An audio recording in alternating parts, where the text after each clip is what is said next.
This is Attorney Vince Davis. This is The Secret, How to Fight Child Protective Services and Win. Let's talk to another caller. Let's go with Billy from Savannah, Georgia.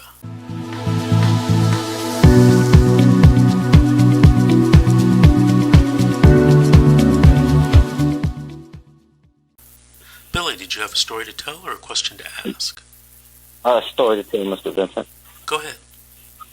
I found you online, man, and you're helping a lot of people, man. I'd like to say that first off. Second, in February of 2018, CPS came into my life. My wife went into court. She failed a drug test, or she couldn't be in the house with me and the kids, so she moved out. Well, then everything was going good. I went back to court on September 5th after July 18th, and didn't have no recommendations from CPS. Said that I attended all my counseling. Said that my kids had attended all their counseling. Everything was good with us, and on September 5th, I notified the court because they said they were going to be closing the case, that I'd be, moving because, I didn't want no problems with my in-laws and all with the kids. Well, on November 14th, another caseworker came on the case after this one's name was Miss Jordan. She came on the 14th and asked me to sign a safety plan. And I told her I wasn't going to sign a safety plan because, I was scheduled to go to court on December the 13th to have the case closed again. Like I said, this was the third time that supposedly had it closed. And she had said that I was homeless, and which was a lie. I was in between moving, and she called an emergency court hearing on the 21st. Well, we went into court on the 21st. They said that I was homeless, which I was, and I was waiting on my lights to be cut on. I had just moved a trailer on the property, and took my lease in and everything. I had a court-appointed lawyer, of course, at this time, too. And after the 21st, I got two sets of court papers. One that says the kids were doing fine in Mr. K's care, was attending all appointments. The children seemed to be doing well. Then the other set says that I was homeless, my license was suspended, that my kids weren't attending school, that I was not cooperating with treatment providers. So they took an emergency order out on the 25th and took my kids. Well, then they said I had to submit to a hair follicle test, and I took a urine test, and I took a saliva test, and so I went down there and took a hair follicle test. Well, they come back and said that I was on methamphetamines, which later turned out to be it was amphetamines from the Wellbutrin that I had been taking to quit smoking. Well, on December the 2nd, we went back to court for this 72-hour hearing, I guess it was. And the guardian of my life had actually stepped up, and she stepped down because she told him, that he was on a prescription. He notified the courts he was moving. And the court just didn't listen to her recommendation. So she said she wasn't going to be their guardian no more, that she'd be their attorney still, but she asked if they'd suggest for a new guardian of life. So they continued the 72-hour hearing until December 19th. Well, on December 19th, they called me, and we went into court, and they still hadn't found a new guardian for the kids, so they continued it again. And it was up for January 18th. Well, like I said, I was moving, notified the courts of my, a new address. Also had went to the courts to every court every court date I've been there. Well, the day that they held my final disposition order, amending disposition, I was at visitation with my kids. It was the first visitation, or second visitation, because they started them at on the on the 26th of December, that was my first visit with my kids, and they told me when I went that, you know, if I missed more than 2, then they would take my visitation rights. For some reason, after having custody of kids, I wasn't asked, you know, where we want to place the kids. I wasn't asked how I wanted to visit my kids. I didn't even hear from my kids until December 1st.